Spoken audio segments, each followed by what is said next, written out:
Welcome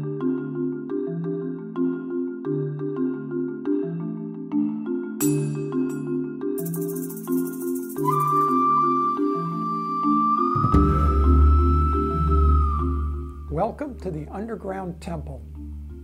My name is Hayashi. I'm a career martial art teacher.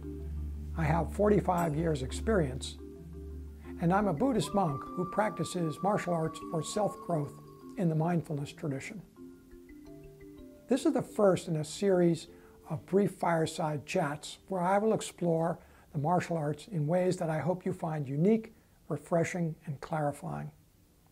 My purpose in these talks is to elevate the truly venerable aspect of these arts to help people find their way and their power through them. It's easy to lose one's vision in the martial arts today.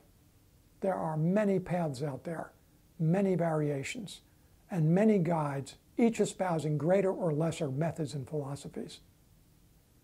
The path that I follow is one of spiritual cultivation. This is not the mainstream martial journey in America. However, it is one in which I and many others have found great personal satisfaction. In the mindfulness traditions of the martial ways, there are three broad tools that we cultivate to gain meaningful skills for health, for competing in an aggressive world, for self-protection, and for simply negotiating everyday life.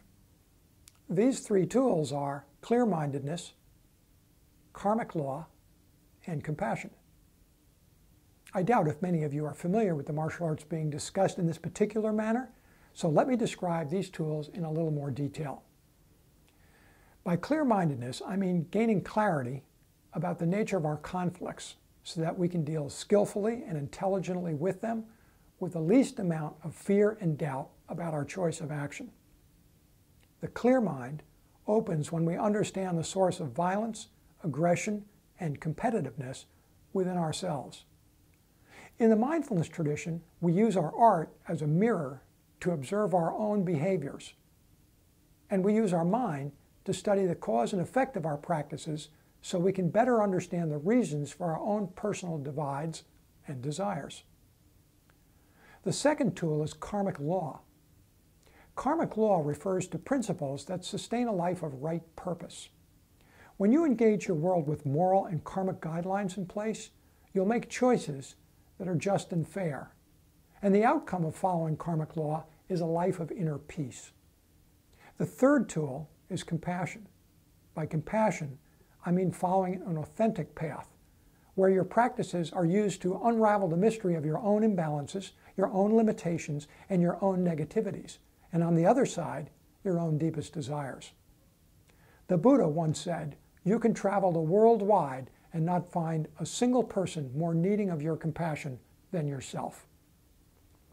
There are three spheres to holistic martial study. In the Japanese arts, they're familiar terms to most karate practitioners. They're referred to as kata, bunkai, and kumite. But in the mindfulness tradition, kata becomes our solo meditative practice. Bunkai becomes our fixed rehearsal of techniques and principles with another to teach us how to anchor firmly to reality. And kumite becomes the spontaneous exchange of techniques with a partner to give us a clear mirror for how well we've grasped our martial lessons. Each pillar grants a particular type of insight. We all possess untapped powers, and there are many people who suffer in this world who can benefit from our compassionate evolution. Every person that wakes up provides others additional light to see more clearly. The martial arts do not exist in a vacuum. We just don't kick and punch to kick and punch. We practice to secure victory. But there are many types of victory, high and low ones. In the mindfulness tradition, we seek victory over our own negative and self-limiting natures. This is where real power resides. The mindfulness traditions uplift others. They make genuine contributions to our personal well-being, that of our immediate martial community, and the broader community as well. If you practice a spiritually grounded and integrated martial art, you will derive many satisfactions beyond physical skill. Join me in future chats where I will discuss some of the many faces of the martial arts as paths to personal power and evolution. Thank you for listening.